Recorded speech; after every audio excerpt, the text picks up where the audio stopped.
and take the Mosquito Ridge Road, and we'll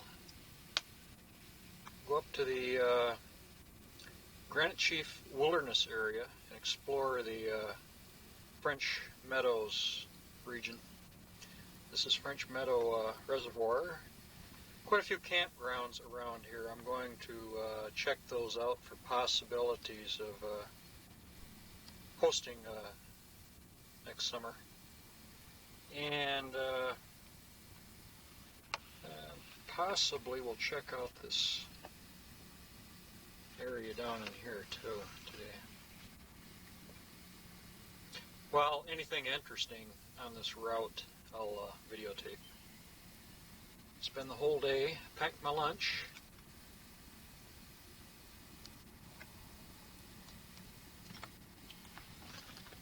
I moved my trailer off the side of the road the other day. I had the trailer up here and stuck it back here.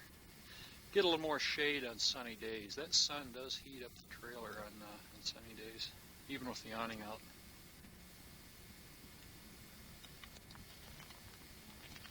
A little bit overcast today. It's not supposed to rain, but I'll bring along some rain gear just in case. Beautiful sunrise this morning, but I was too lazy to get up. Watched it through my window. 43 this morning. Well, down below you can see a stretch of the American River. The Middle Fork, I believe.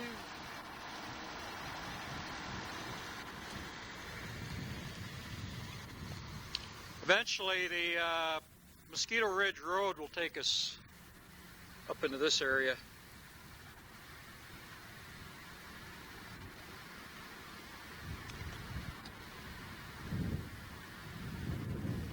Off in the distance you can see the Crystal Mountains, the Desolation Wilderness area.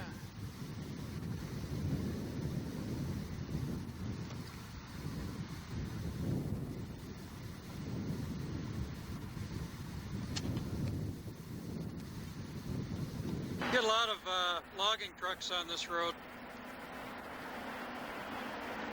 Just putting this road in itself was an engineering feat. Kind of hangs on the slopes. See how it trails along the hillside here. The logging trucks go down empty and come up full.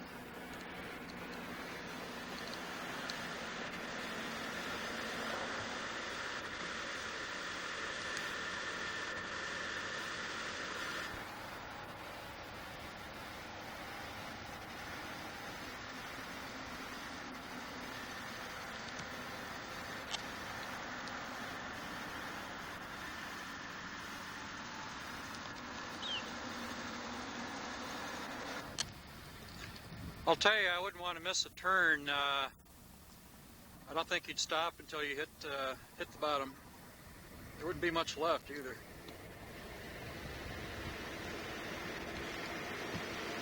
I wish the sun was out. I'd get some better color. The oaks are turning kind of a dark brown. Lots of oaks here.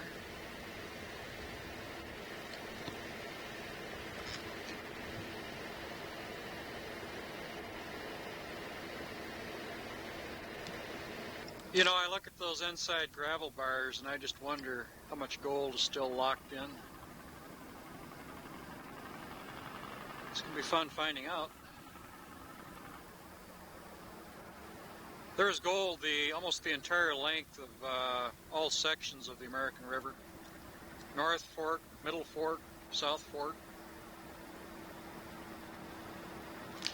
Now this prehistoric route of the river probably had some pretty good gold in it. The present day route is closer to this side of the bluff. You can make out the old channel down here. It looks like a kind of a green long pool right there. one time. Well, what the river does, it goes back and forth across the valley.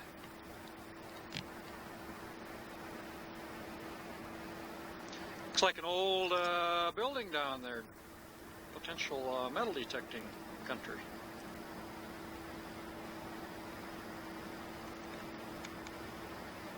I'll have to check that out.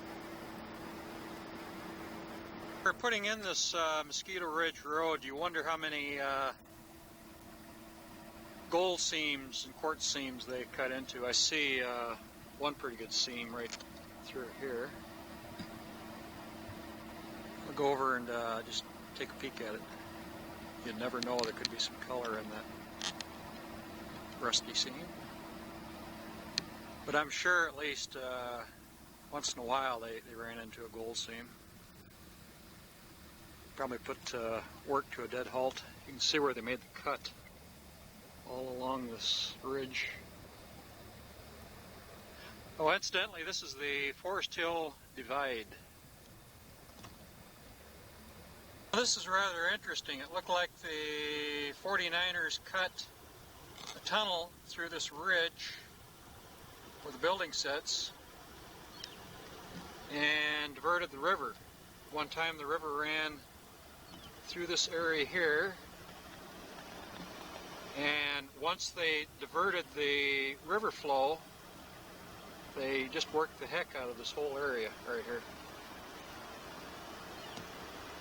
And to this day, the river still goes through that tunnel they blasted out.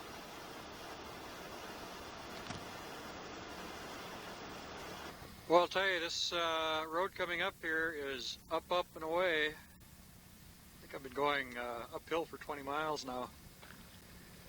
Downhill, it'll be first gear all the way. I sure wish I'd come up here on a sunny day. Get better video. Well, I'm afraid it's time to turn back.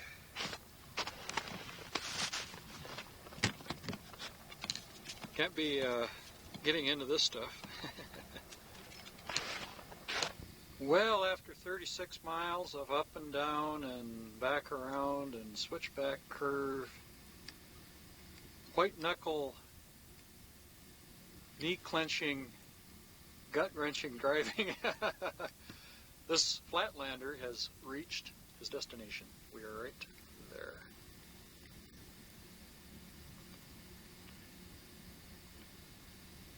This is the French Meadow Reservoir. This is the dam with the road on top.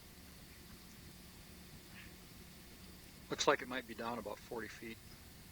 Snow up on the ridges. The sun has come out. I saw 3 angels on the way up here. God, I've never driven so far just up and away. No stop. This rock up here looks like pure granite.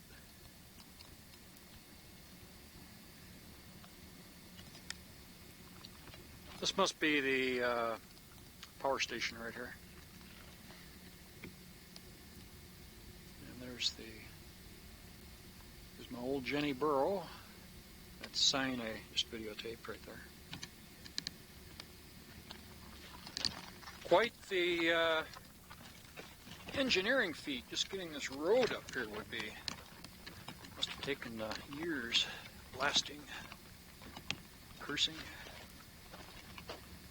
Now, on a real hot summer day, when it's probably in the 90s, I think people would really have difficulty getting trailers up here, overheating and such.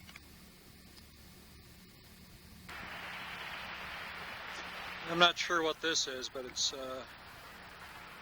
probably just enough water goes through to keep the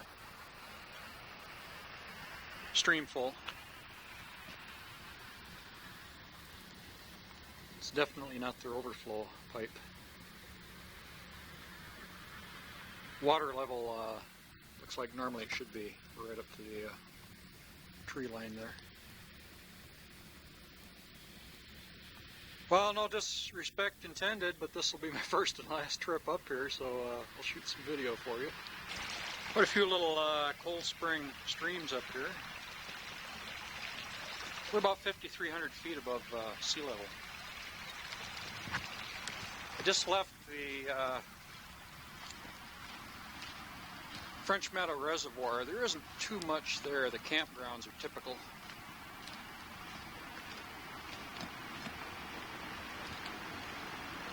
That reservoir is 1,500 acres.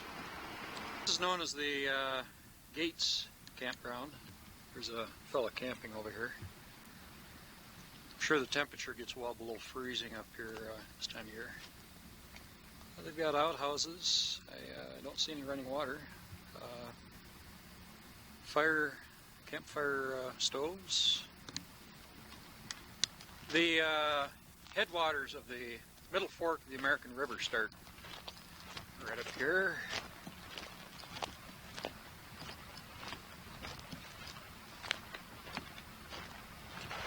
I wonder if there's any gold in here. This being a wildlife refuge, I don't think I can do any panning.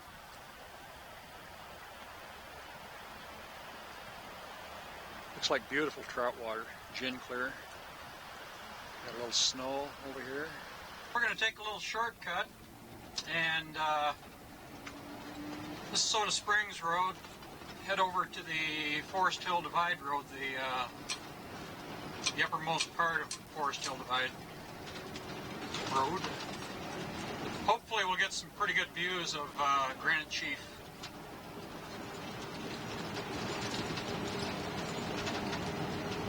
One of the rangers said I could run into some snowbanks up here, so if it gets too bad, I'll just turn around.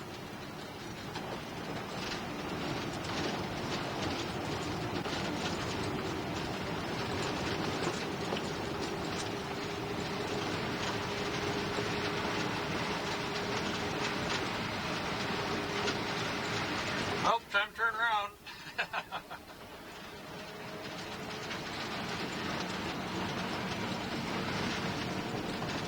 My aversion to snow is legendary.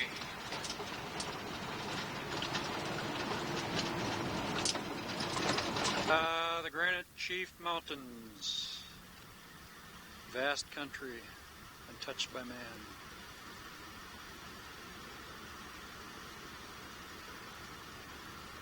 Singing Colorado Rocky Mountain High. Oh, California Rocky Mountain High. California Sierra High is what I should be saying.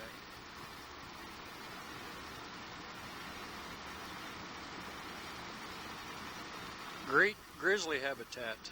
It's a wonder a few of them couldn't be transplanted into this area.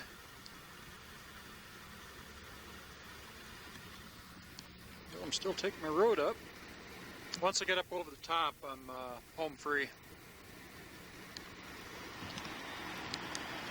Lost my son again, unfortunately. Feels like snow. I think I'd better get the hell out of here in case it does. Wouldn't be good, let me tell you. Yeah, they've got quite a bit of snow on the north faces of the mountains left. Right now I'm on the south face, and there isn't too much here. It doesn't stick all that well. That is beautiful up there. If I ever get up here during summer, I'll have to check out some of these peaks. I wonder if this is an omen.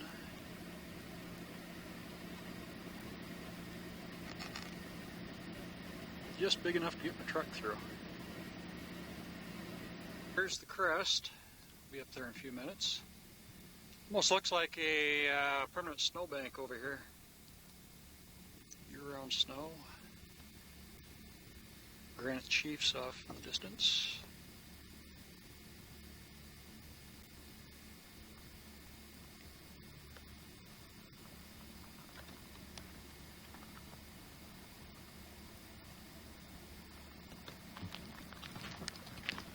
It is cool up here.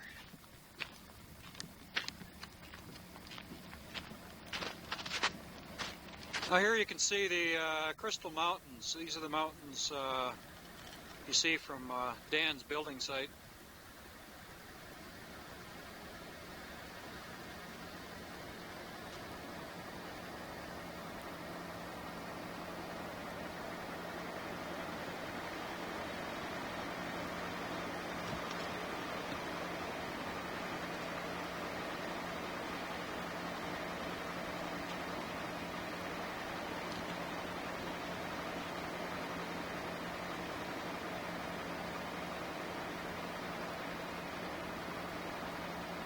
This looks like a road right there going up to Flat Top.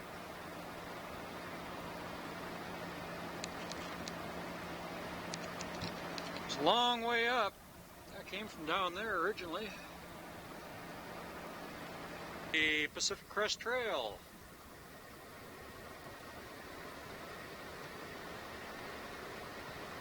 Lots of real big timber up here, covered with green moss. Seen a lot of trees 5 feet in diameter.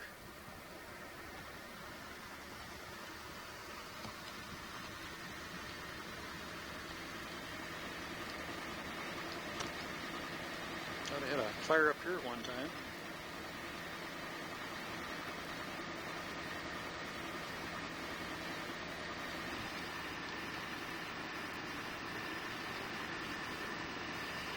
So high up here, I feel like I've been flying up. I just came out of the state game refuge.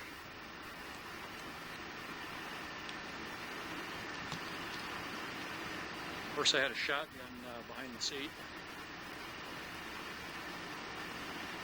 Oh, right now we're up on the crest, 6,000 feet. Weren't too bad.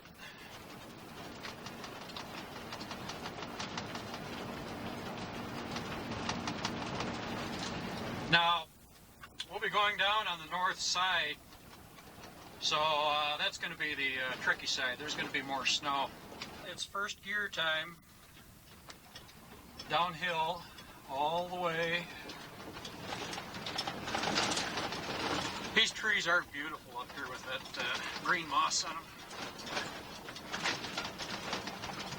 Reminds me of the trails I used to take across the Serengeti.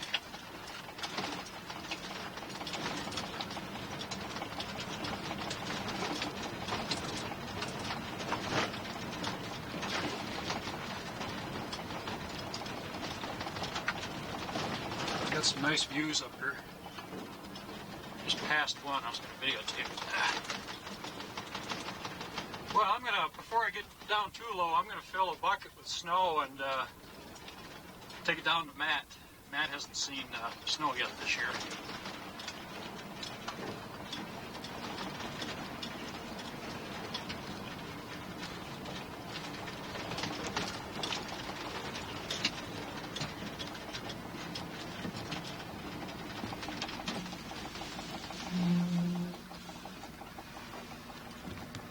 Well, it's pretty off in there.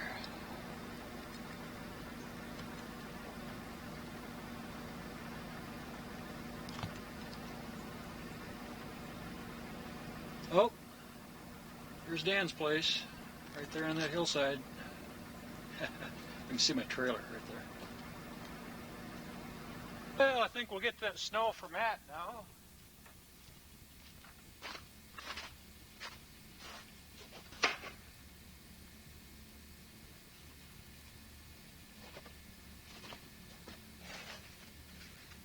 Here's a snowball for you, Anthony. And a snowball for Amber.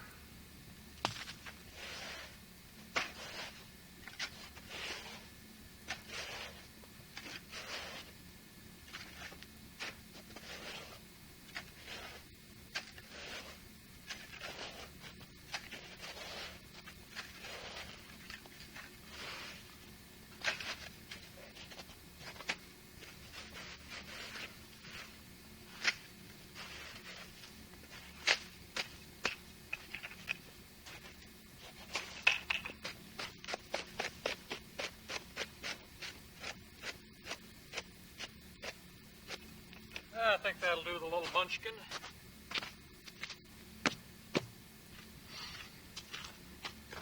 Well, there are 3 roads merging in the woods. Should we take this one?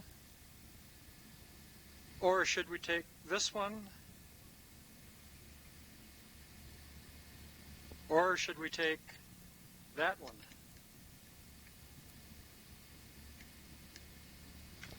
Well, Anthony, what should we take Cedar Springs Road?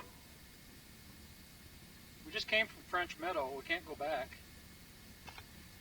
This road right here goes to Duncan Flat. And right here, there's a little sign on the ground that says Steve. It's got an arrow pointing that way. Boy, I don't know. I think we're lost, guys.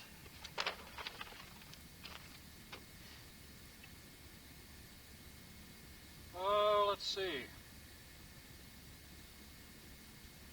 Okay, right now we're on Star Ridge. Okay. I think we'd better go to Robinson Flat and then head up towards Sailor Flat, Canadian Hill, and up to Skunk Spring, over to Whiskey Hill, and down to Westville,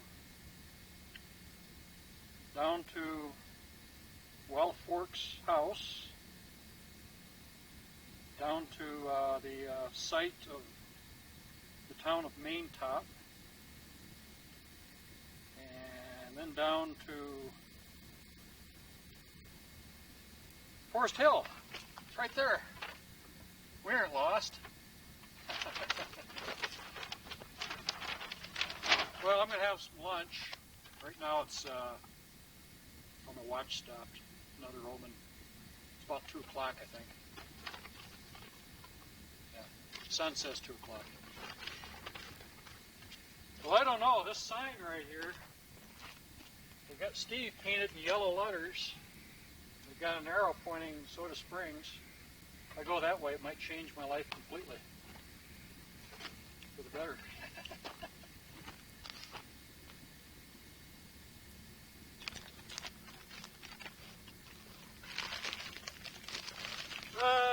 Well, let's see what we got for lunch.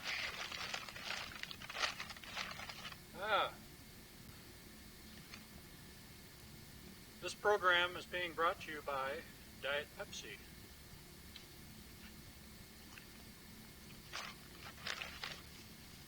And California raisins.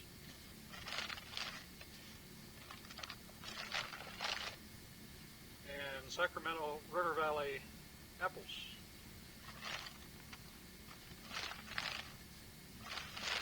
The bread was made by me. Peanut butter and honey sandwiches.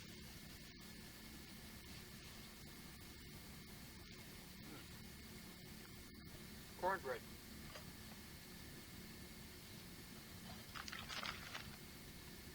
I'm making history here. I am the first Kneale ever to have a cornbread sandwich on Star Ridge in the Granite Chief Mountains.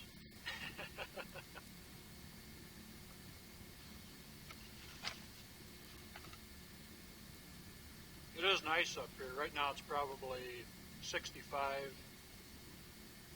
no wind. Sun's trying to break through. You can see little patches of blue up there.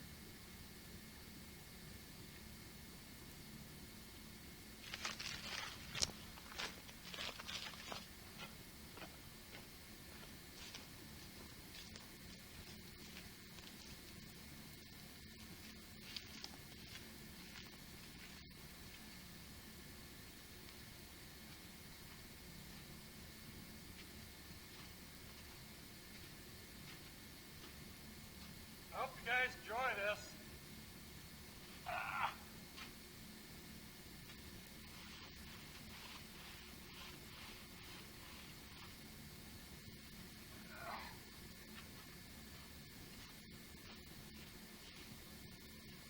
The Snow Devil.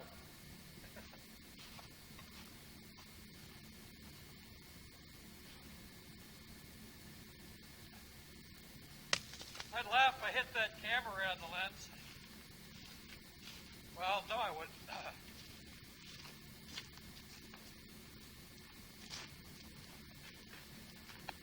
Here's a rather pretty granite outcrop.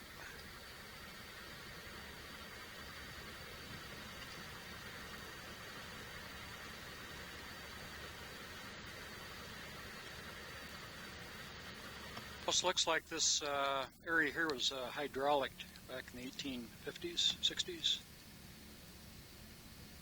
Possibility.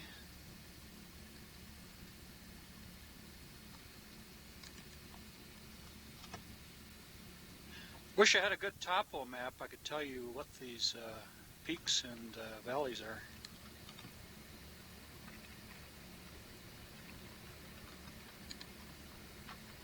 Somebody was up here with her chainsaw. Oh, this is December 1st, and I still haven't found my way out yet. If I don't make it out by Christmas, y'all have a Merry Christmas.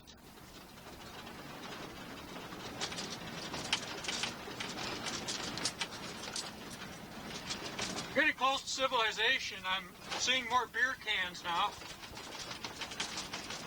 Saw a real big spruce grouse back there. I was going to have them for lunch.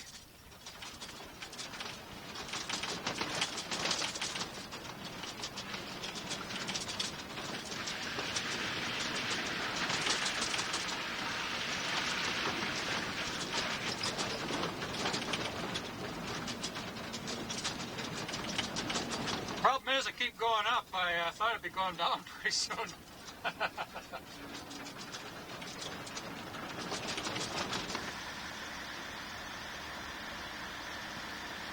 Well, there is civilization down there. I see a blue truck. Maybe I could take a shortcut. What do you think? Four-wheel drive? Got some deep valleys and big mountains here. This looks like a castle.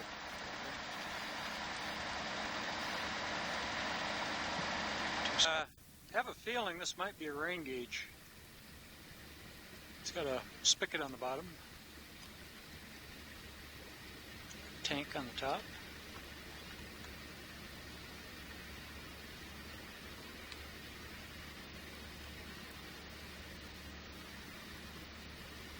Seeing painted numbers on some of the trees, and they've got a 1/2 every so often, so I think I'm 9 miles from someplace.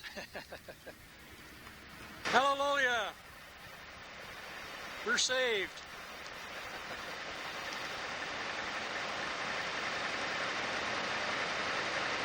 It's nice being on firm blacktop again. I have to wash the truck though. She got a little grimy. Not too bad. Never had to use four-wheel drive once. By golly. Well, here's Robinson Flat Campground. Way up high. And here's the Western States Trail.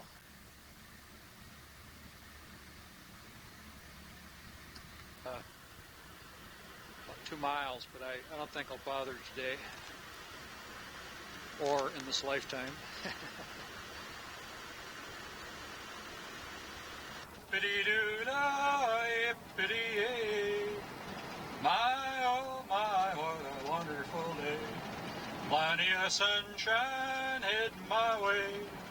Hippity-doo-dah, hippity-yay. Do you want me to go on? Mr. Bluebird on my shoulder. Give me a wink, do you think? We will make for still today. Hippity-doo-dah, hippity-yay. Here come 2 logging trucks round the curve. Yep, these are known as Texas fence posts.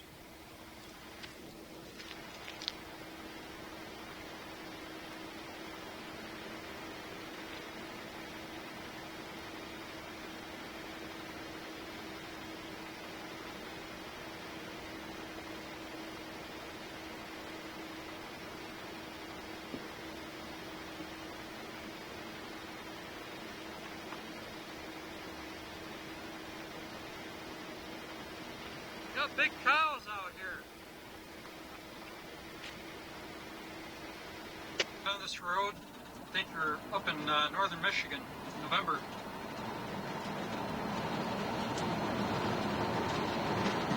Well, I haven't had video lately of Amber's favorite animal.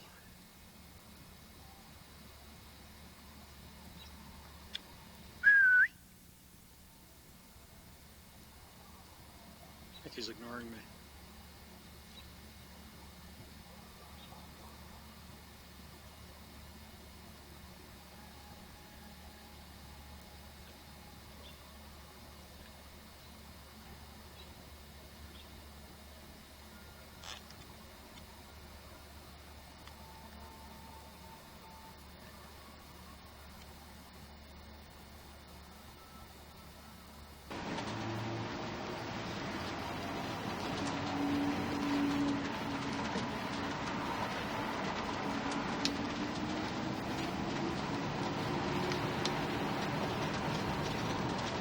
Well, home again, jiggity jig.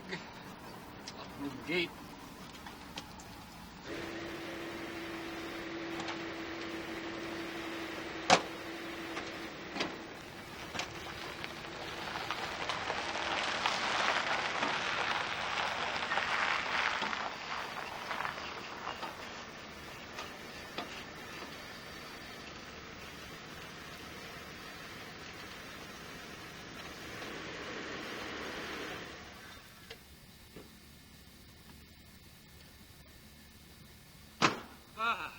Well, I made it back before Christmas. Yeah, I hope you folks enjoyed that trip. I did. That Mosquito Ridge Road is one I wouldn't take again, but I like the Forest Hill Divide Road. That's super. It's like driving in upstate Michigan. Well, put a snack on. Next, they're going to have me over for dinner tonight. Those wonderful folks. They're going to watch that. That's why I'm buttering them. They're going to watch this tape. That's why I'm buttering them up. But it's true.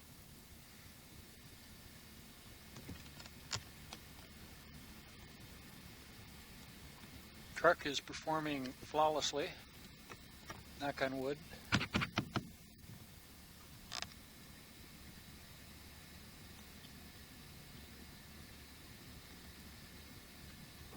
And so ends another day in the life of Sierra Steve.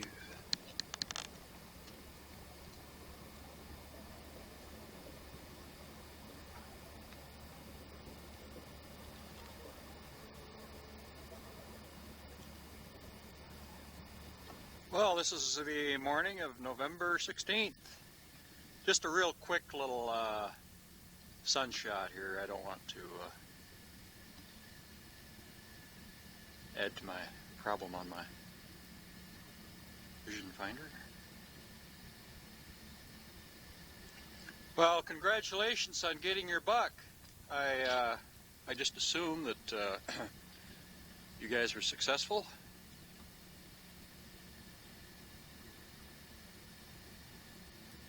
Journal for yesterday, opening day of deer hunting in Michigan, I wrote good luck at the top of the page, and then I cut a picture out of a hunter who shot a deer, and then I took the picture of a deer's head, taped it over the top of the hunter's head. So I've got deer hunting deer. I thought that'd be kind of cute.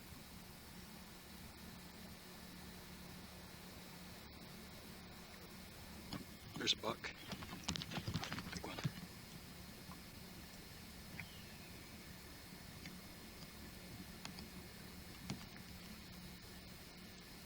Got it, the right in the center.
My scent's blowing right toward him.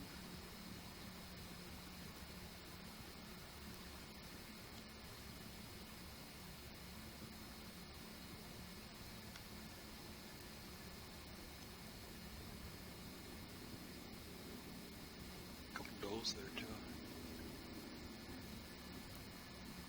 Right.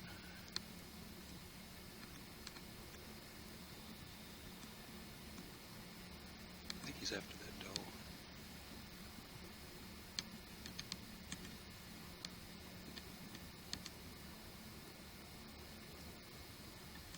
Only standing 20 feet from the trailer.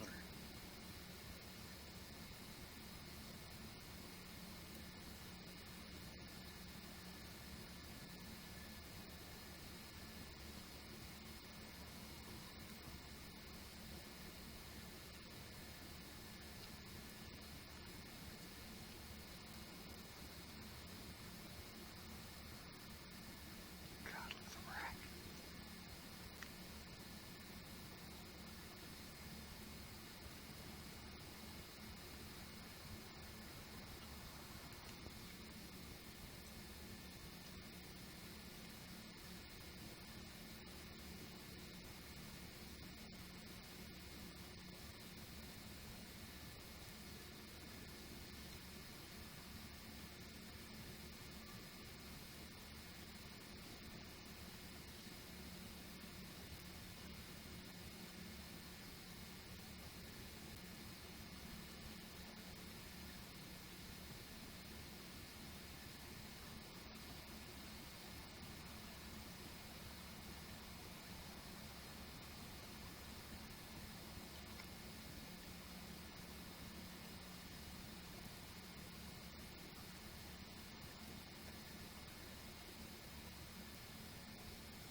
He'd like to jump on her, but she won't let him.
Let's see some action.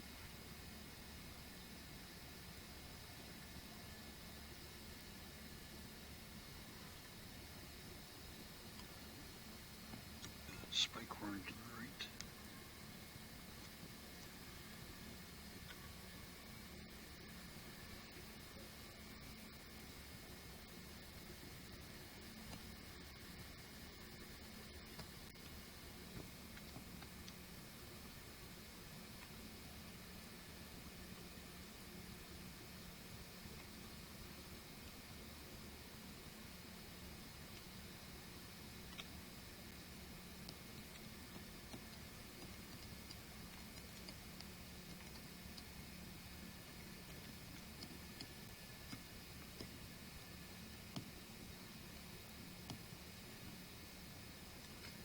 Spike horn and let you jump on her down.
Well, gosh, aren't you guys going to make a little whoopee? I hated to do that, but I wanted to see him run. Get him on video.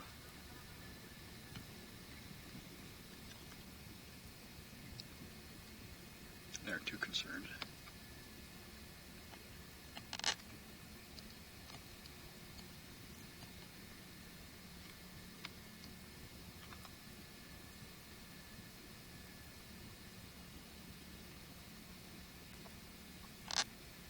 You can see the markers to Dan's house.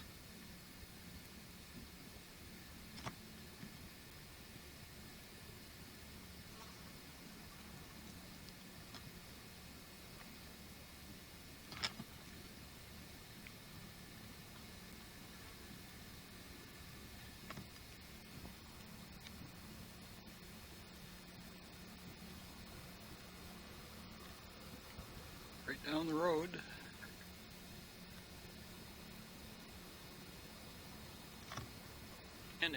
The trailer's right here. When I was filming, I was up against this tree right here, and the deer were over here near the little campfire circle I made.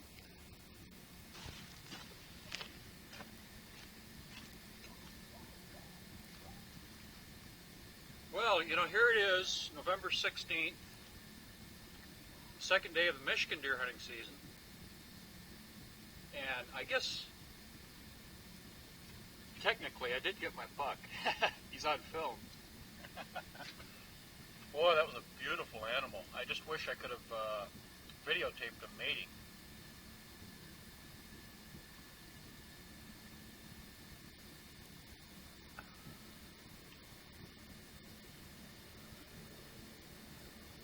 Yeah, I didn't even have time to finish my coffee.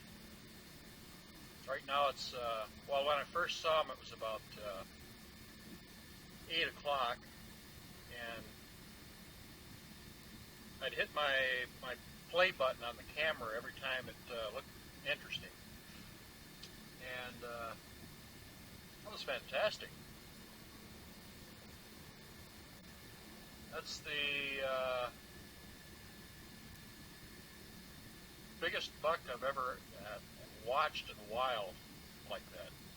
I've seen bigger ones fenced in, but to be right out in the sticks like this, that's a beautiful buck.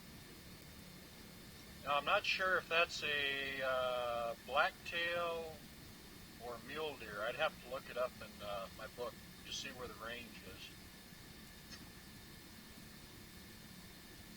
Dan will be tickled to see that. The deer was standing in his living room.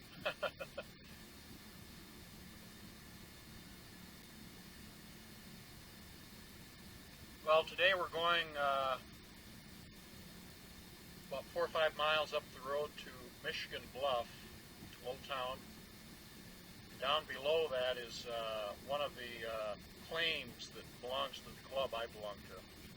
And I'm going to check that out. The claim report says pretty good gold. So if I get some real good pannable color, next June when the dredging season opens up, I may put my dredge down there. It's I'll have to carry my gear in for a mile. That's the type of a place that not everybody wants to get into, because it is work. And once I get down in there and set up a dredge, then I'll be there all summer. It's about a half a mile north of that, on a dead-end road, is the old town called Deadwood. It's just a site. There's no buildings left. So if I can, I'll set my trailer up there, and then I'll have a half-mile walk every day. I may get get a trail bike and save myself a little work. Venture today, we'll start from here where I'm camped and go back up the road to the Michigan Bluff turnoff right here. That's Michigan Bluff is a little town from the 1850s. And the claim I'm going to be working is it's a good sized claim. It's on Eldorado Creek. I like that name. And it takes in the part of the west and the east branch of Eldorado Creek. Flows into the middle fork of the American River down here. And my battery light's coming on. I'm going to have to charge her up. Bought this book the other day. It's written by a local author, Gold, Guns, and Gallantry. It's about the gold prospecting in this area, the history of it, the different ghost towns. Fascinating book. I like these books. And this is the author. Sharon's going to have him sign this copy for me.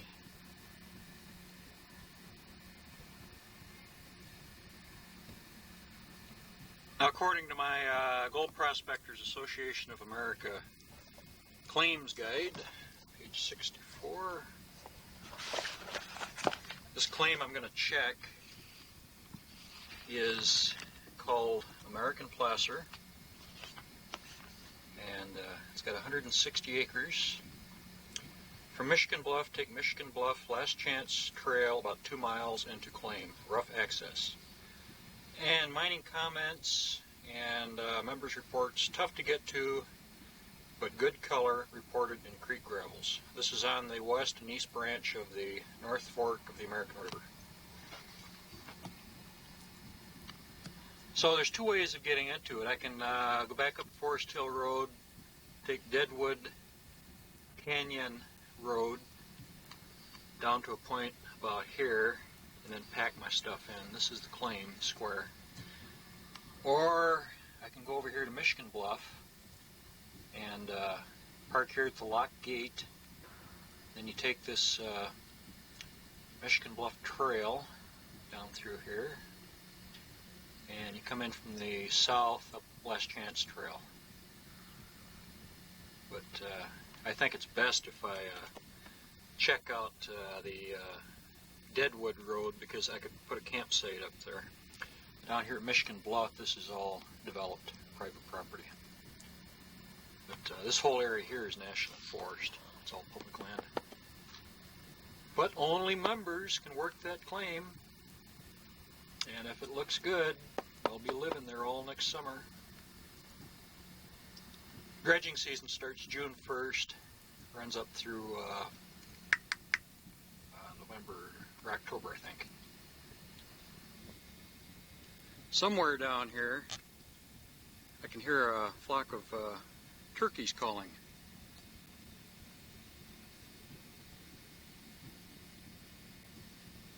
You hear that? Dan said they had wild turkeys here. They've got tremendous amounts of oak trees scattered all through the hills, and it's kind of unique to me because you know, you have the pines and you have the oaks growing all together up in this country. You don't see that very often. I could kick myself right now for shooing the deer out of here. I should have left him alone. Eventually, he might have jumped on her bones. It'd make pretty good video. Boy, that was a nice buck. Ooh.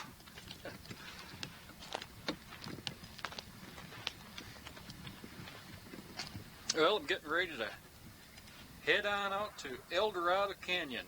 Now, my battery power's down, so I'll take the camera anyway. Oh, battery light's on. I'm going to have to charge this up. I'll take it over to Dan's and plug it in. They want to have come over tonight and have a marshmallow roast. So I'm making a tape for them, and I add a little bit every opportunity I get. So when they get done, they'll have an assortment of family happenings, 2 hours worth on tape for posterity.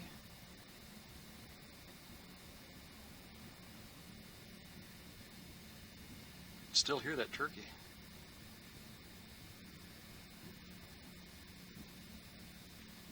Wonderful country out here. Love it. Just might settle down in this area someday.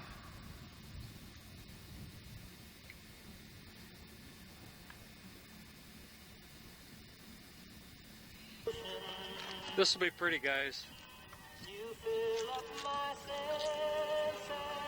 Now, this right here is my tape. Then I'm going to go over and put your tape in. Well, we're out here with Dan, Matt, and Ranger Rick. We're having an evening marshmallow roast. First evening at our property, huh? Yeah. First meal, too. Oh, you guys show up pretty good. Good.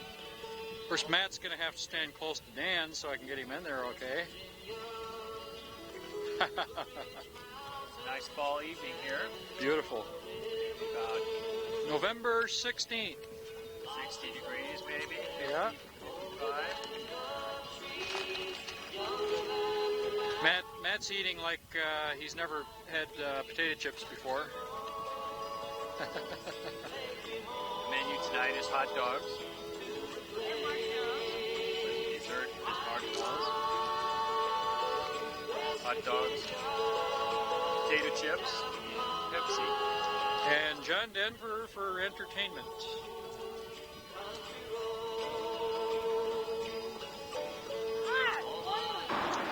where I pick up my prospecting maps and different permits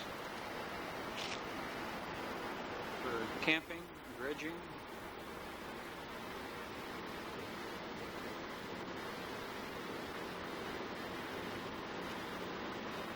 This is the Forest Hill supermarket. They were just putting this in last year when I was here. This is where I get groceries. Got an incredible view of the middle fork of the American River down here. The principal employer in Forest Hill.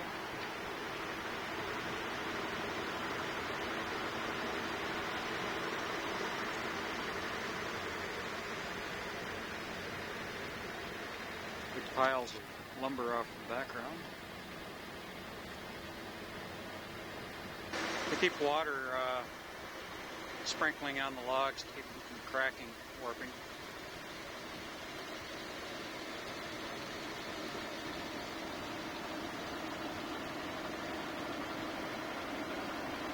Welcome to Forest Hill, gateway of the Golden Sierra. This town originally started when a fellow put a trading post on this corner at the crossroads of two mule trails used by prospectors.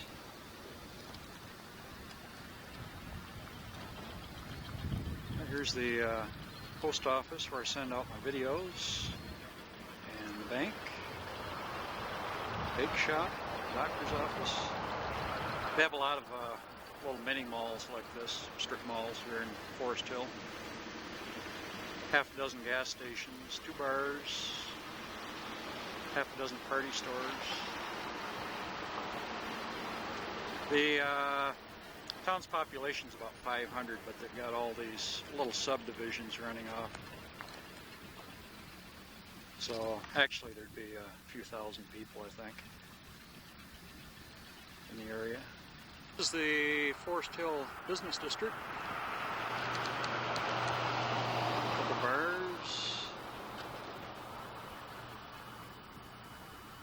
little hotel here. Too bad the sun isn't cooperating with me. Forest Hill Community Center. I think what I'll do is start over and just do a telephoto to cut that sun out.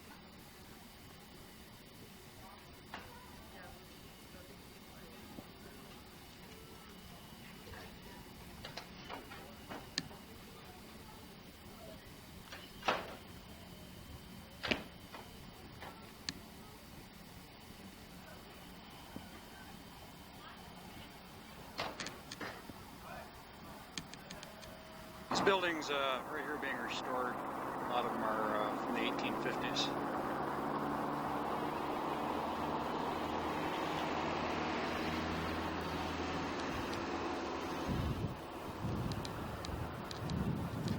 As you can see, they've got a two-way street here, a parking area, and a two-way street over here. Oh, this is November 19th. I'm out in front of the Forest Hill Lodge.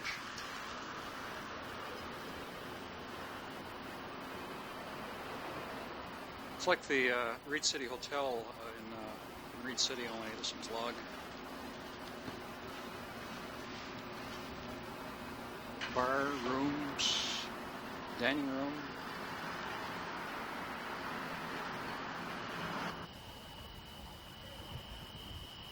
And this is looking off to the east.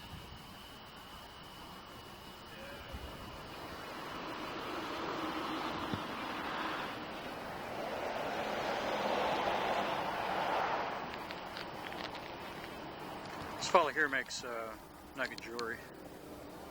I'm gonna have him make some stuff for me. Christmas gifts.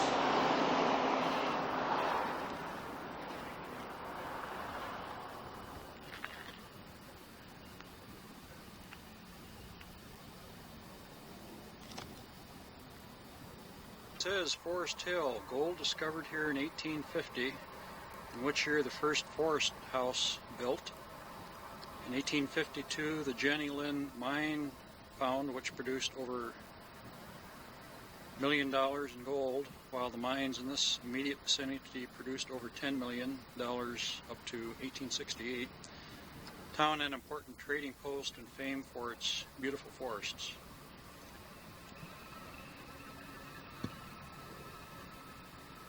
And also women. I've seen some good-looking women here.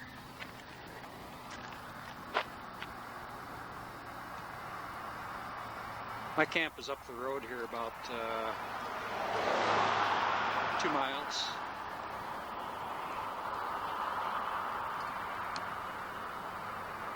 Well, Sharon was at the Christmas bazaar yesterday. She makes a lot of crafts. She was selling different things.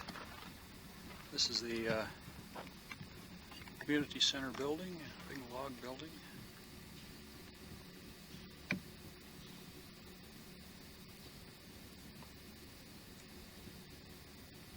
This is one of the steam engines they used in mine shafts. 4 cars behind it.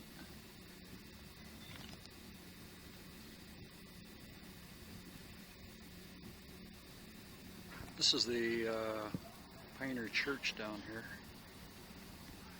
And this is the museum, which will be open next summer. I'll videotape the inside next year.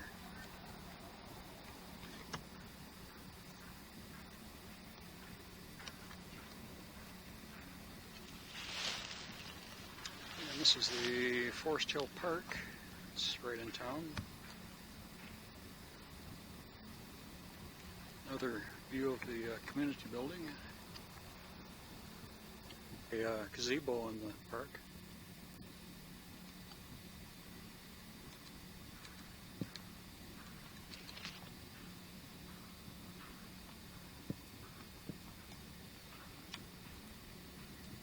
This is the backside of the community building.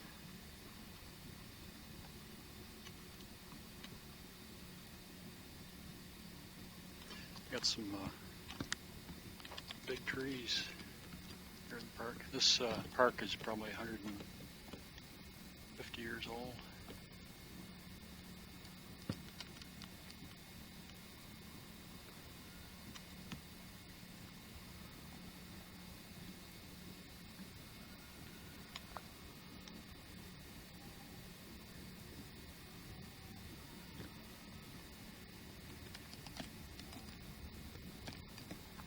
This is a cedar.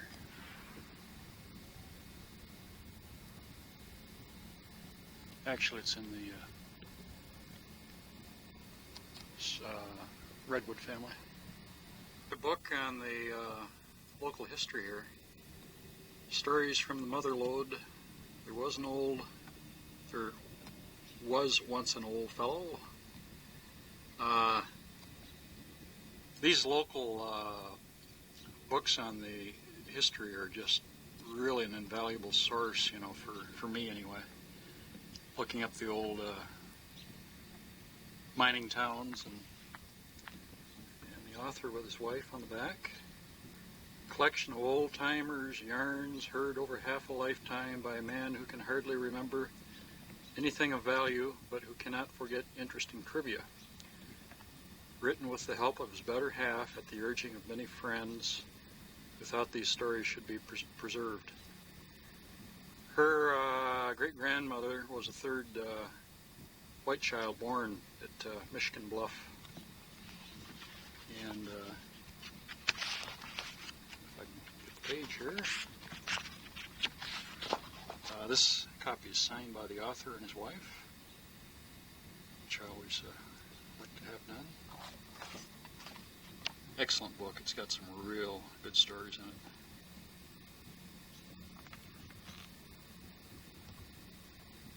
This is one of the old-time prospectors. Picture shot in 1940.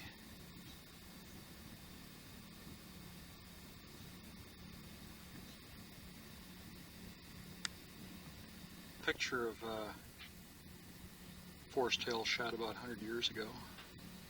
The town of Forest Hill. And even back then it had the double street with a strip in the middle.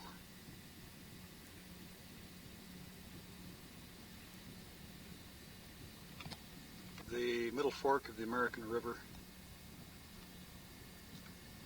This area right here that I'm in is one of the richest gold areas in California historically. And even today, it's by today's standards, it's pretty rich.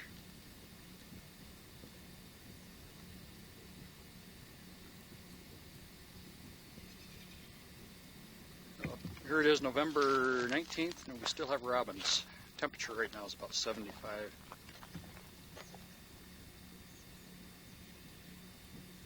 Here are the robins in the background. I'm going to give you an idea of how rich El Dorado Canyon is, and it's a very appropriate name. I'm going to set up my trailer camp right here at Michigan Bluff. The town of Michigan Bluff is right here. And there's a big place at the turnout or trail ahead I can set up my trailer. And to go down to my claim every day, I take this 2-mile path down the mountain, get down about 2,000 foot elevation drop, and a lot of switchbacks through here. Then I get down here to the El Dorado Creek. There's a footbridge right here. Well, then I follow the path up along the creek up to this point right here on our claim, our GPAA claim, which covers 160 acres right here. And we've got all of this stream area here. Most of it's on the east branch of El Dorado. Now each yellow mark here is a gold mine that's been worked. So you can see this whole ridge that they call Chicken Hawk Ridge right here had gold. And all of these gold deposits were feeding down the hill into this stream, which I've outlined in yellow. And over here you also had concentration of gold mines. And down in here you had several gold deposits. But this whole area here is extremely rich, even by today's standards. And hopefully next summer I'll be dredging right here, just below the forks. Got some real nice gold down here the other day.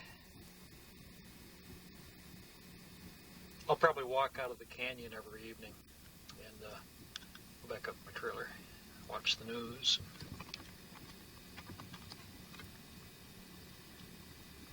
It's about a 1-hour hike from here on down to the footbridge, and about 10 minutes up to the claim. I'll shoot some video in the canyon probably Tuesday. Set up camp tomorrow over there, which is Monday.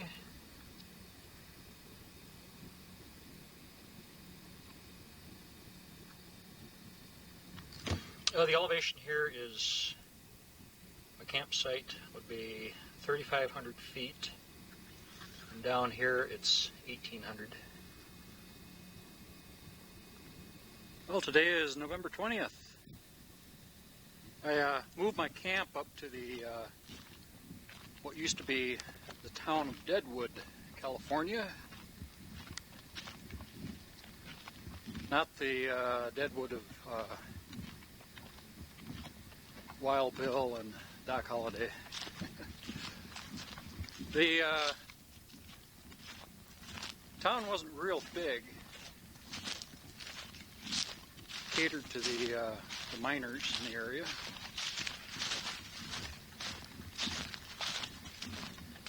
About 1863 it died. Mines gave up. This is the basement of a house, root cellar, and there's a lot of flat areas like this area over here. There was a building. All of the forest fires that have gone through here in the last 150 years pretty well erased everything. And there's a building site here.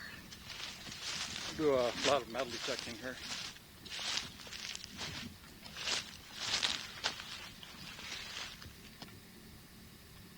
Ugh.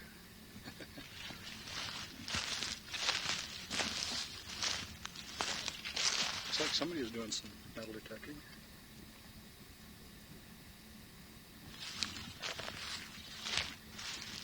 Yeah, this whole area here had buildings. I guess there were about 30 buildings in all. Lots of trails running off different directions. And there's a building here one time. Should be a lot of square nails. Hopefully some old coins. That's what I'm always looking for. Maybe some old bottles.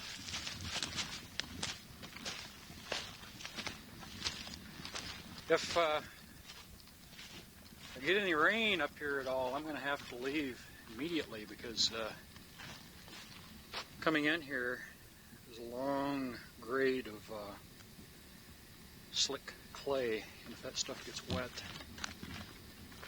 I won't get out.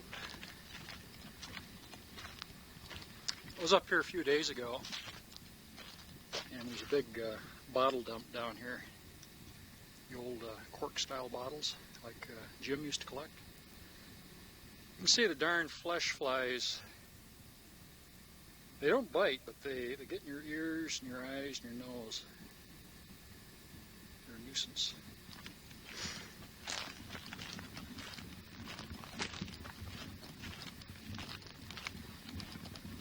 Yeah, this is probably a rip-roaring little town at one time.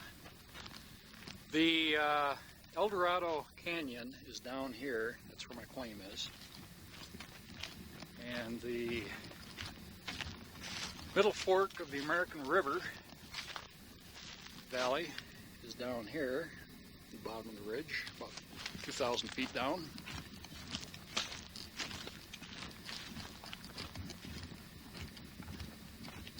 Temperature right now is about 75. Got my antenna put up. I get about 20 channels here. The colors just as crisp as can be. I guess that's because I'm above everything. Signals from I get stations from San Francisco, Sacramento, Modesto, Mistletoe. No, but I get stations from Lake Tahoe too, which is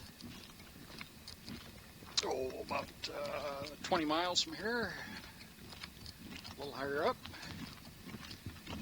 Now here's the path I'll take down to the river. It's an hour and a half walk. I won't do that now. We'll do that tomorrow.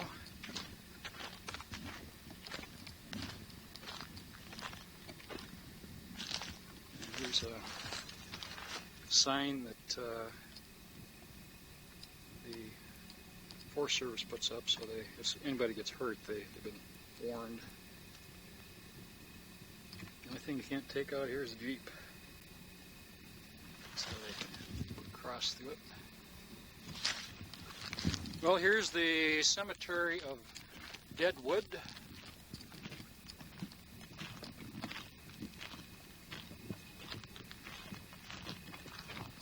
It's Boot Hill. It's up top here. There aren't any monuments or anything. There's just one that's put up here, and all of the people who are buried in the cemetery are on this monument. The monument was just put in a few years ago, but the fires that came through burned up all the wood plaques they used for marking. And they've got a fence around the cemetery. About 1863, this town was abandoned. Like the Forest Hill Cemetery, they've got a hell of a view up here. I bet they can enjoy it. But the graves are through here.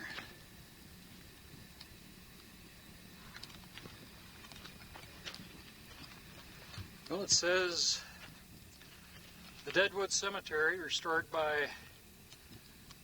Drusilla Barner Foundation, rest in peace.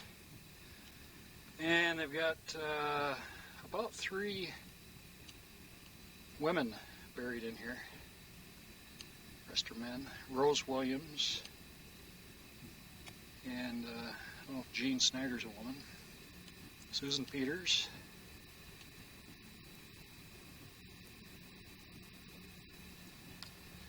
Apparently, they brought some people up here later on. You can see 1898 there. Nobody lived here at that time. Far below is my Gold Prospectors of America claim that'll be working. It's down in here about 2,000 feet down. The ridge you see here is called Chicken Hawk Ridge. I was on the road that goes up along the top of it today. Trail, I should say. The little town of Michigan Bluff is right over here. I'd say about a mile and a half, 2 miles as the crow flies. About a mile.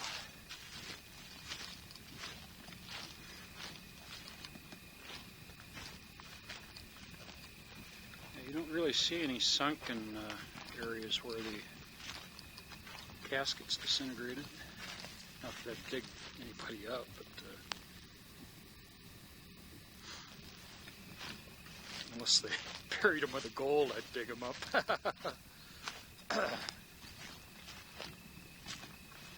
Here's a sunken area here. There might be a grave right there. And another one down there. But I'll metal detect this area here anyway, because many times the people put their hands in their pockets and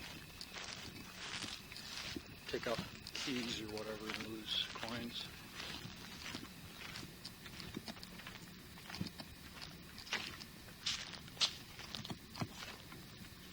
That says Pioneers of Deadwood, Placer County, California.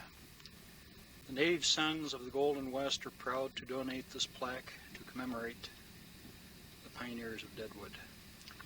These gold seekers developed a mining community here along the El Dorado Trail, which also served such other early communities as Michigan Bluff, El Dorado Canyon, and Last Chance. Here rest some of the earliest members of well-known Placer County families, many of whose descendants were in attendance here today. Erected by, looks like Parlor, May 17th, 1987. God, I love Western history. I wish I'd lived it. But I'm walking in the footsteps and basically seeing the land that they saw, contours.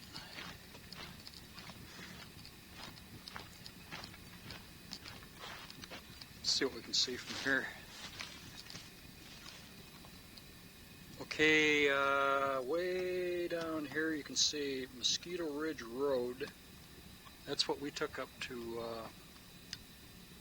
French Meadows when I shot the video of the dam up there at French Meadows. And snow. Been doing a lot of burning out here. There's haze all over in the sky.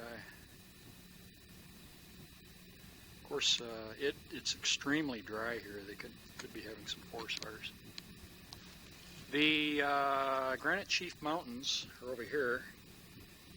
The Desolation Wilderness, and behind that is Lake Tahoe. If I was another 1,000 feet higher, I could probably see Lake Tahoe. Excuse me, I just had dinner. I burped. Up over here, the guys are logging, and And the road I came in on is basically, well, let's say you were up in Canada and you were driving down one of the gravel roads like we had up around Grandpa's cottages. Looks just like that. The road, luckily, when I met the two logging trucks at different times coming in here, which is 8 miles from Maine blacktop, I was lucky. The road was just wide enough I could squeeze off to the side and let them by. God, if I'd been coming downhill and it was a one-way, I'd park that sucker right there and he would have to move, not me.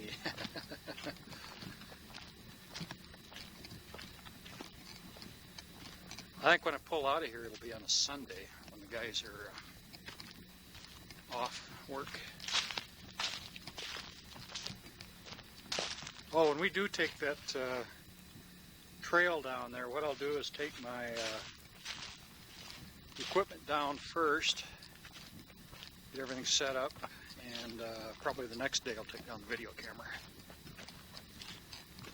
Because you figure an hour and a half walk, you don't want to be carrying too much gear. There's an old barrel hoop.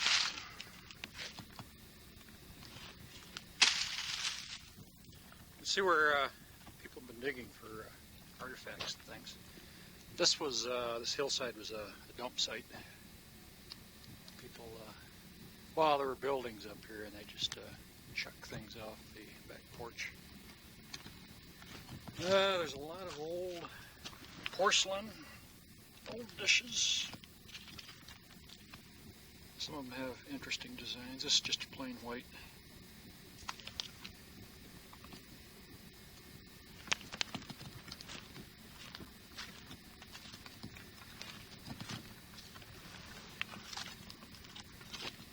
There's an old can top.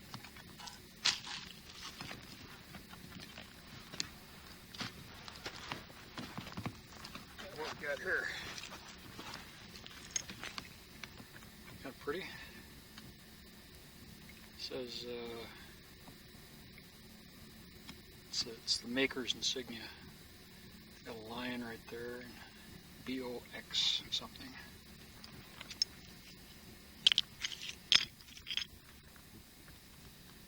Well, this is part of an old piece of lead crockery.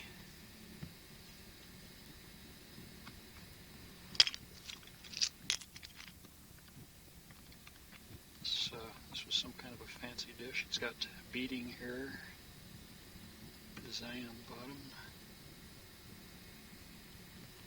Be nice to find whole pieces.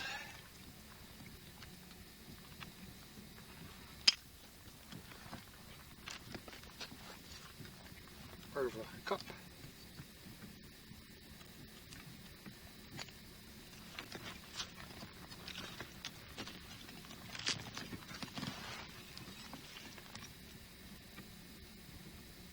Kind of a purple tinge to it.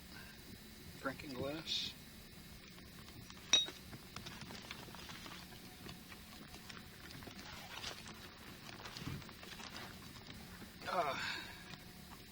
Somebody's roast beef bone.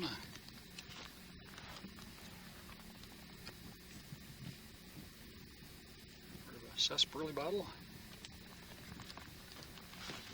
As you can see, I'm not the first one here. What we got here?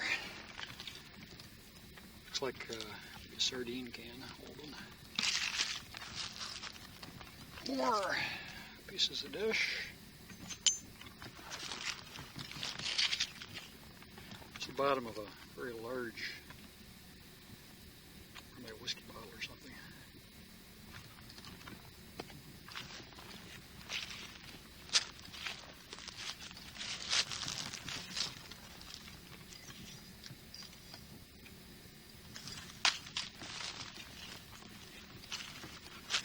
Piece of crockery.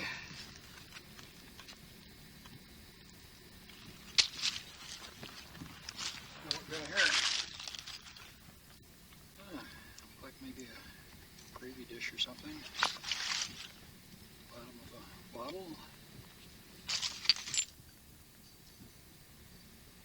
sure there's a lot of bottles here that aren't broken.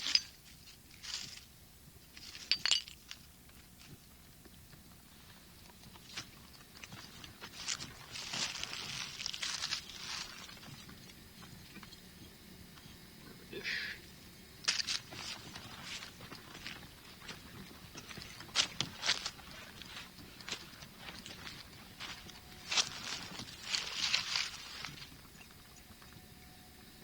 Dinner plate.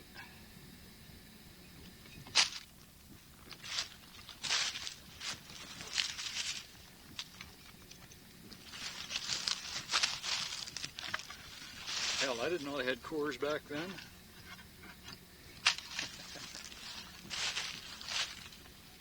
Yeah, this looks like it's been dug for many, many years.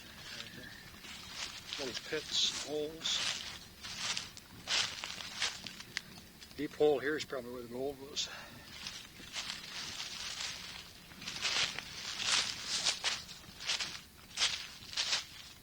People dug up this whole hillside here. What's this?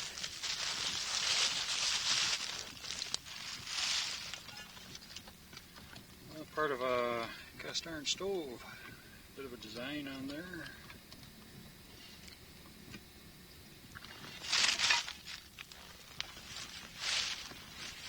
A lot of history here.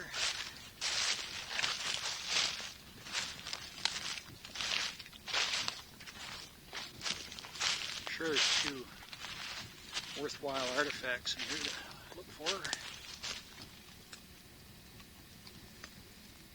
Take out my metal detector. Work out here for a couple days.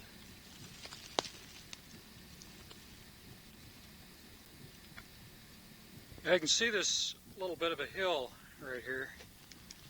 This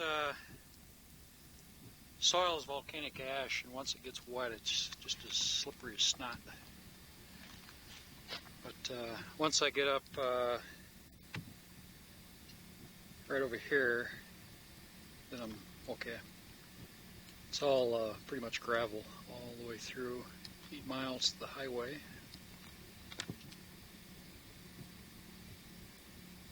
The only neighbors I've got here are the loggers up on top of the hill.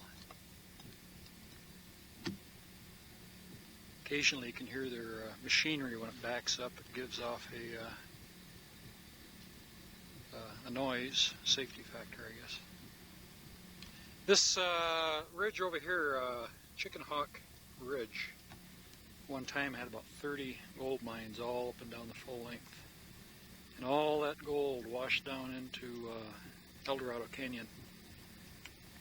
Well, a lot of it did.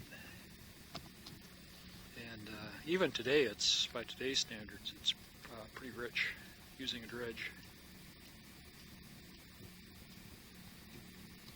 Well, right now it's 4:36, and the sun should go down in about 10 more minutes. She cools off very quickly. Nighttime temperatures have been high 40s, mid 40s.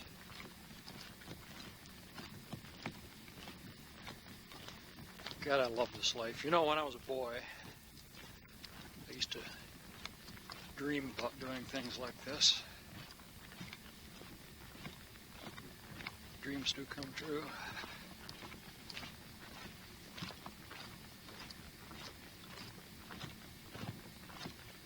I may not be making $50,000 a year, but I'm enjoying myself a lot more than those poor suckers. What we got here?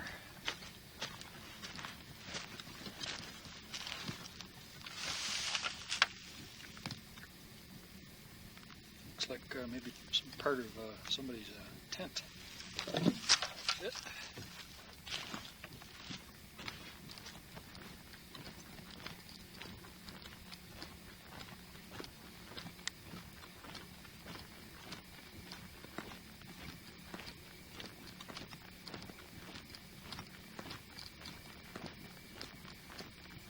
These trail markers keep you from getting lost. I've got my Forest Service map.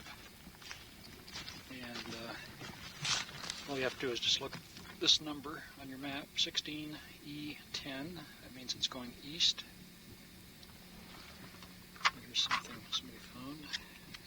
Porcelain. Had an embossed design on the backside. Looks like maybe an old carnation milk can. There's a couple building sites right in here too.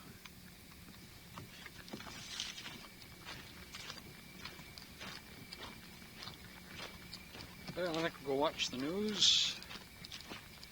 Every day I'll listen to the weather, see what the weather's going to be like in the next day or two. It's supposed to be sunny for about a week. See my trailer over there.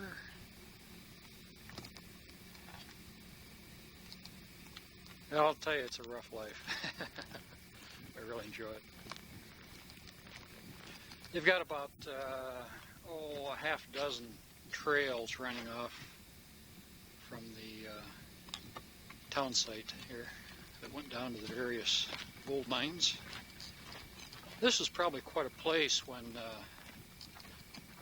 mining was going hot and heavy. Probably had saloon girls and red light girls, swindlers, gamblers, murderers, cutthroats.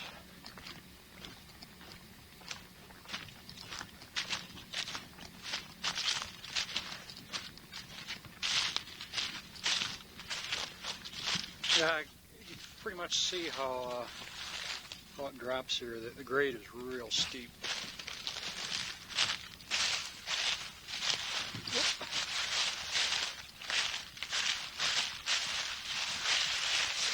It's like being back in Michigan. You got all these oak leaves. Yeah, if you went down this way, you'd be sliding on your butt all the way down. Don't have hills like this in Michigan. These are even higher than the porcupines. I think right here at Deadwood, I'll have to look at the map. I think I'm up here at 4,500 feet. Saw a couple of patches of snow driving up here.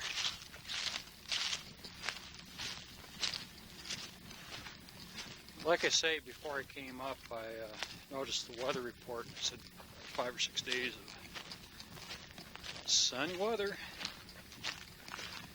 The ski resorts up at Lake Tahoe are really hurting. They're expecting a good Thanksgiving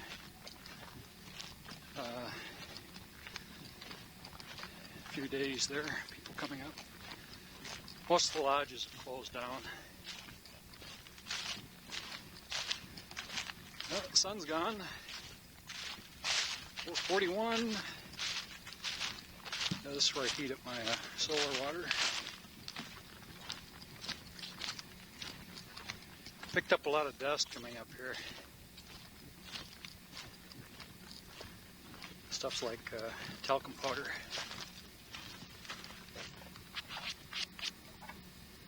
But it does wash off.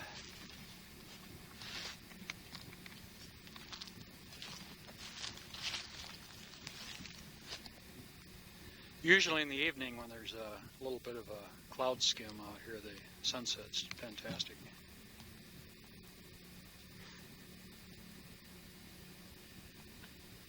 A mile away over here is Michigan Bluff. It used to be called Michigan City, and it started sliding into the canyon. So they moved all the buildings, took them apart, put them up on solid ground, and now they call it Michigan Bluff.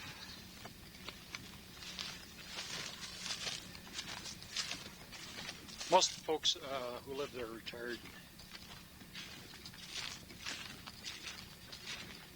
Got another trail running down to a mine site here.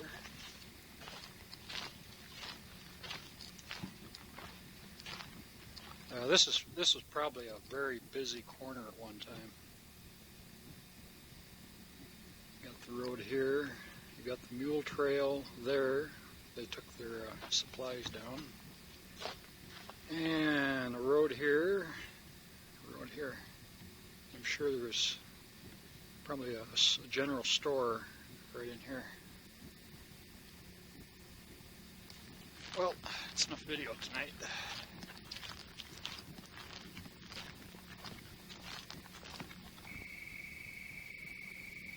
Evening on Deadwood Ridge. Town's awful quiet tonight.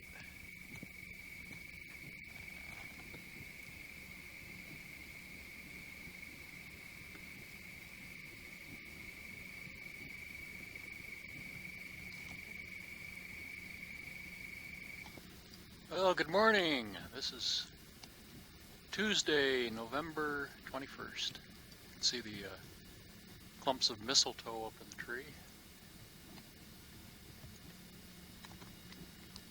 Let you take a look at a pink and blue Sierra sunrise.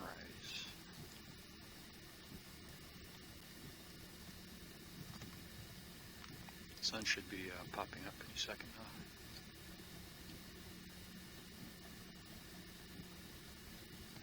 Well, the logging trucks were moving up on the hill at 4 o'clock this morning. That's a hell of a life. It's hard work. Dirty. But they do work in the woods. That's what the guys like. Well, this morning I'm gathering up my equipment. My little sluice box, my pans and sieves, and my pad for setting on. The pad makes a world of difference. A person can work all day long and not feel it. And all of this gear I'll leave down there. I'll just hide it off to the side someplace. That way I don't have to carry it every day. Time right now is 6:43. These people up on the hill last night didn't bother me one bit. Very quiet. The loggers back here, I just hope they don't log off these big pines right here where the town used to be.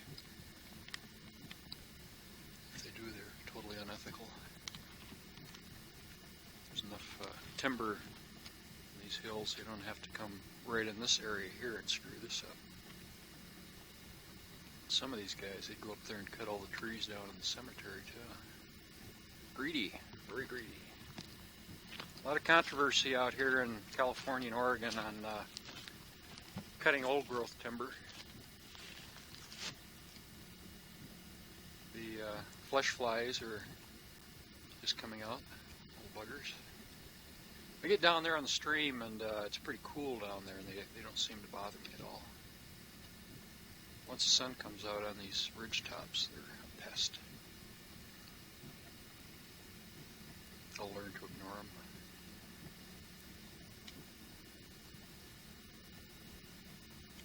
At least they don't bite. Well, put some breakfast on. Baked cornbread the other day, so I've got my bread for the week, 3 loaves.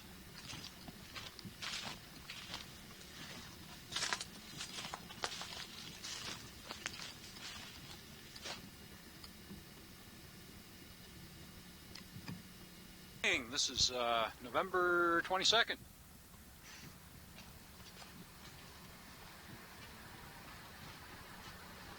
You can hear a logging truck in the background.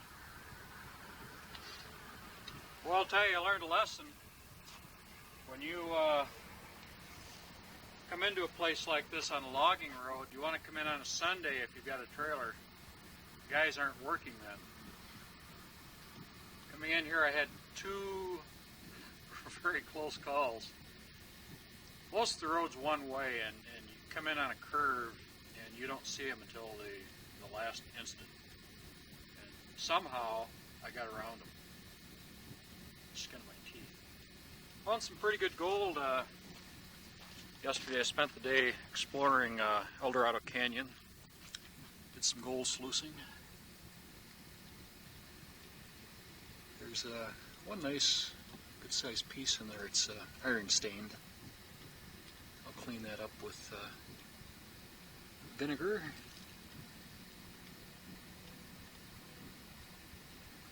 I bought some 22 Magnum birdshot, and I'm going to see what the pattern is. Bought it for my 6-shooter. Got a little target over here. Picture of a quail in a paper bag.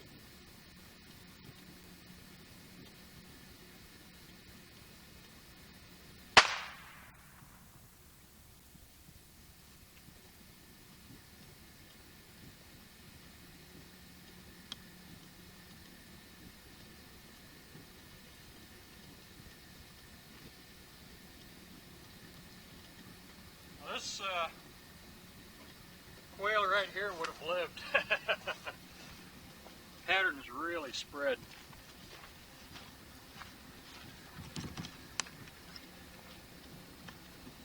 Let's see if I can. Here we go. Actually, this is a quail. It's not turkey. Babies are pretty widely spread. Not one of them hit him. Well, one would have just about gotten him in the neck right here. I'll try a little closer. Most of the quail I've seen are extremely close. Very seldom do they fly. They just kind of hang in the brush.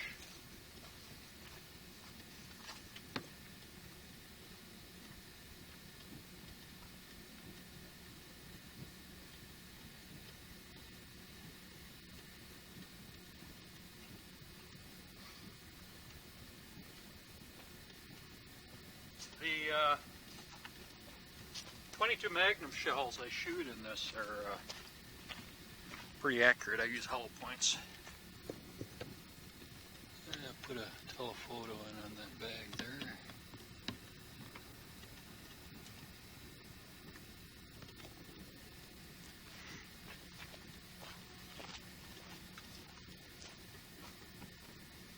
When I walk down the trail, I'm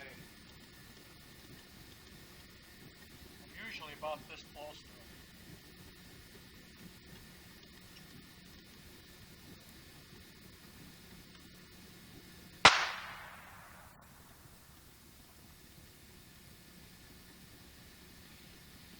That's a little better.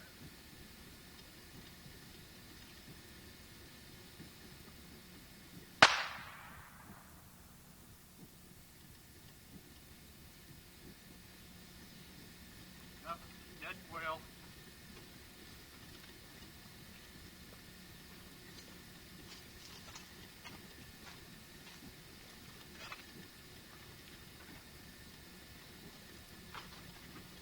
It's a single action 6-shooter. I always keep the hammer on an empty cylinder.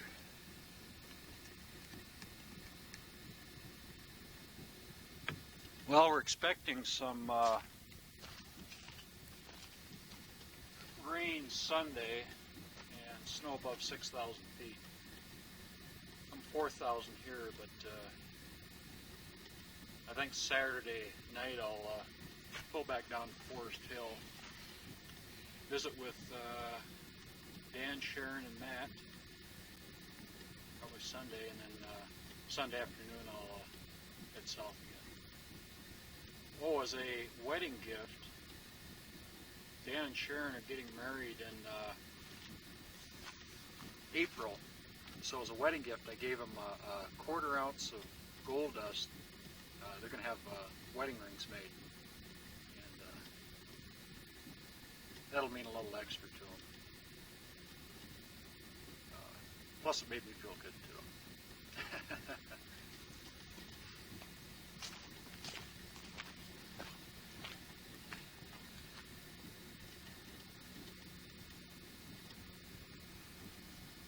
The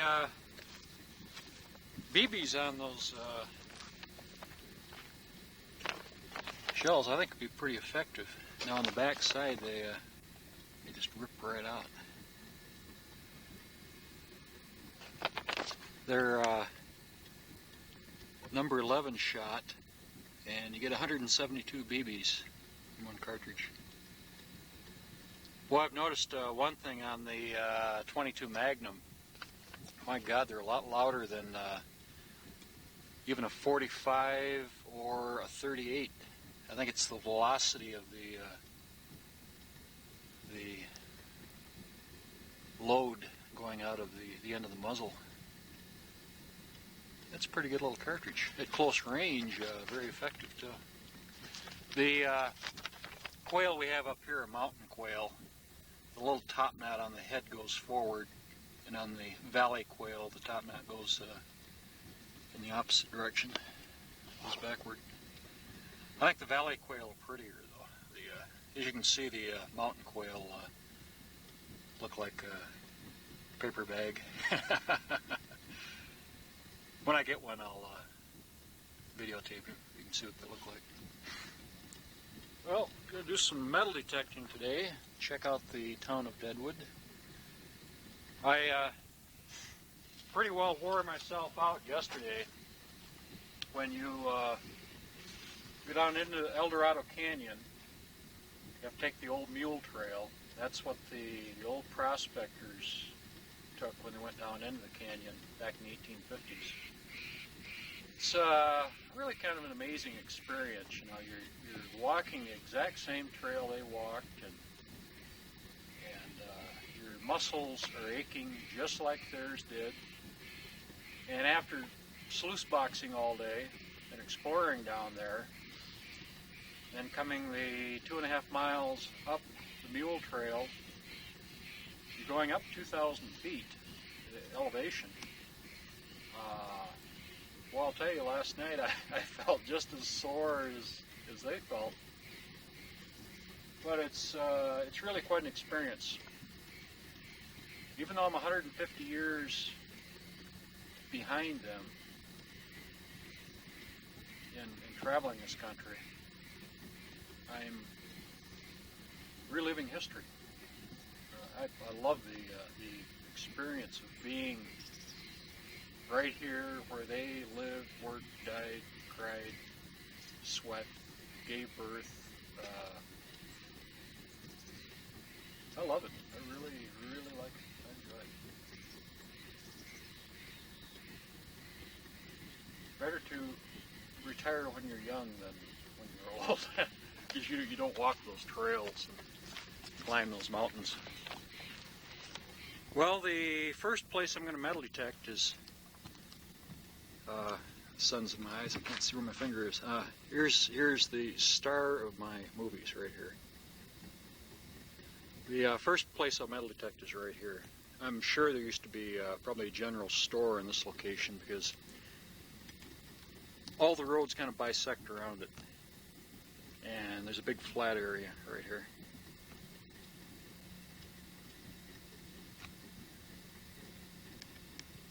Well, I searched this area right through here for about 2 hours.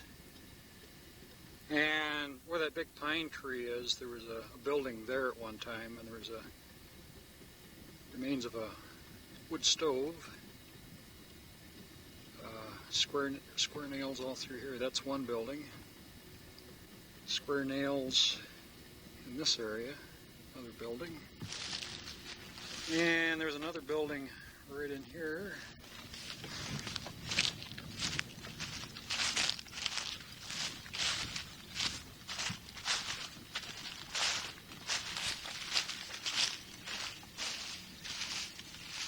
Usually when I find this stuff, I don't move it. I bury it right back to the depth I found it, but I made an exception today. But I'll put this stuff back where I found it. Square nails, the good ones I'll keep.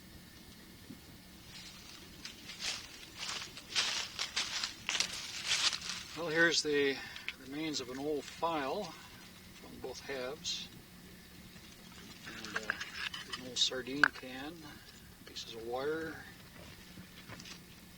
Spam can, there's an old handle, drawer or something, dresser. Lots of square nails. I think I'll keep the good ones and give the good ones to Sharon. And this is something kind of unique. It's well, they use them to put the horseshoes on horses. It's pretty good shape. And this says Lucky Lager. It's newer. And I'm not sure what this is. Pop tops, pull tab. You don't, places like this, you don't find many pull tabs and that sort of thing. Pieces of wood stove. And somebody's tent peg.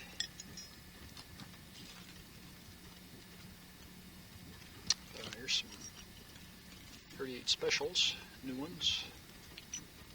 Old 22, and here's part of a half a mini ball.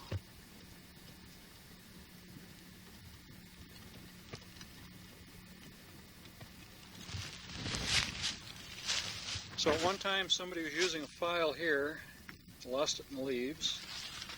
Somebody had a tent set here. Somebody was standing here target practicing with a 38 special.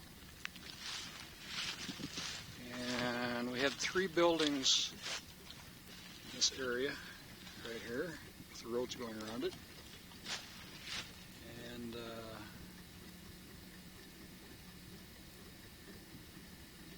that's about it. We'll check some other areas now.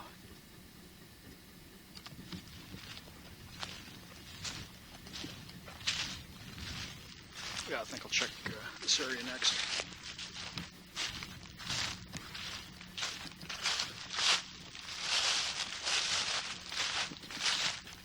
I'm warming up my water. Take a hot shower this afternoon. Yeah, I need it.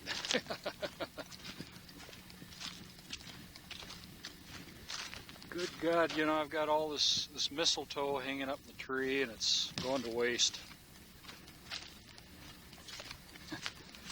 We'll send a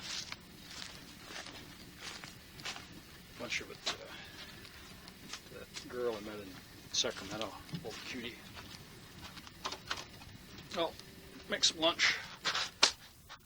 Here's the star of our show. It's nice and warm here during the day. I always leave my skylight open, a couple of windows. Oh, Sharon made this for me. It's an early Christmas present. It's the second one she's given me.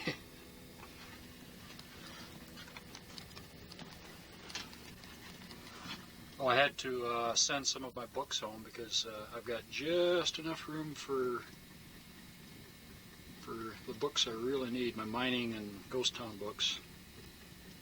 And as I buy new books, then the ones low priority I have to get rid of.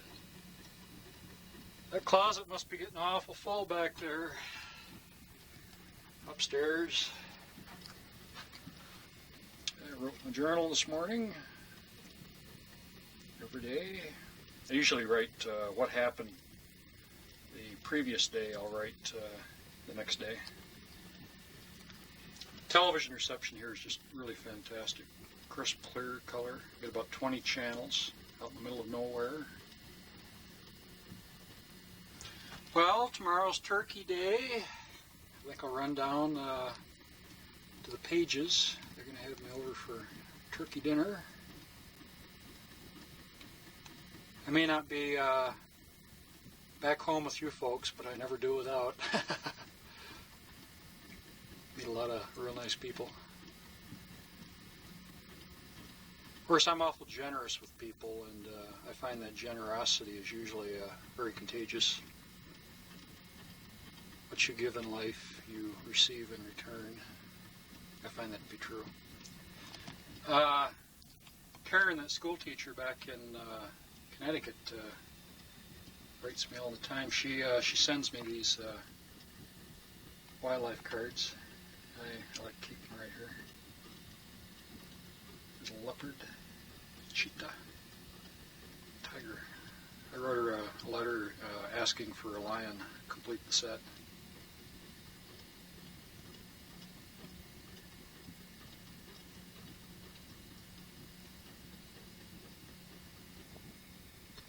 Yeah, those people are awful good neighbors up there on Boot Hill. Very quiet. Never complain. Found a pine cone. It's just about the biggest one I've ever seen. That must be it's 16, 14 inches. That's a biggie. I should get some fresh ones and send them back home. You guys can use them for Christmas decorations.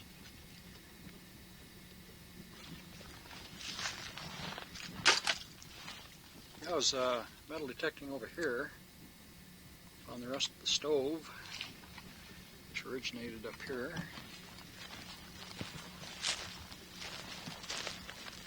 I found some of the local artillery here.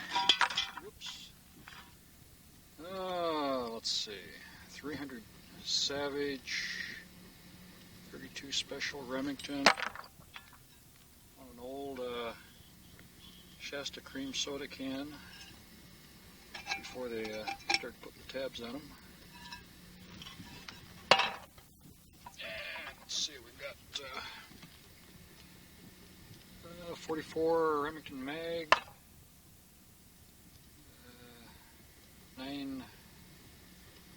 8mm Mauser, and Springfield 30-06, and 2 match 45s, and part of a lid to a wood stove, or a lid holder or lifter. And this might be part of a mop head. It's part of a door latch. Pitcher. Part of the wood stove.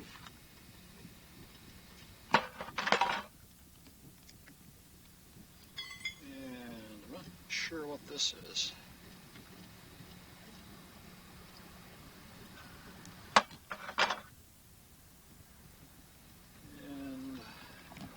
Digger. And least but not last, I seem to be losing a picture again here.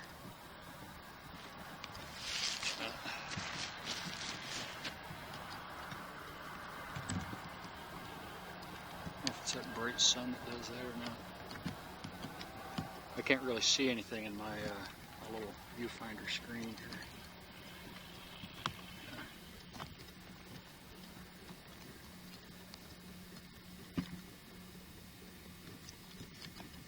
Light back in the viewfinder. Oh, the last thing I've got here is a little case knife. Unfortunately, it's beyond repair. And I found one coin, 1971 Lincoln. Well, after a hard day of work, it's time to take a shower. We will not film that.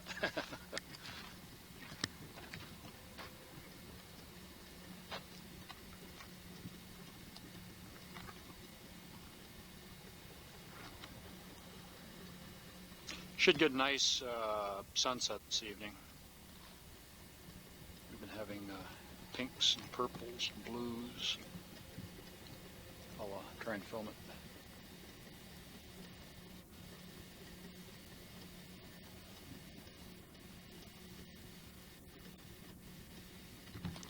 See if we can get a logging truck going up the ridge here.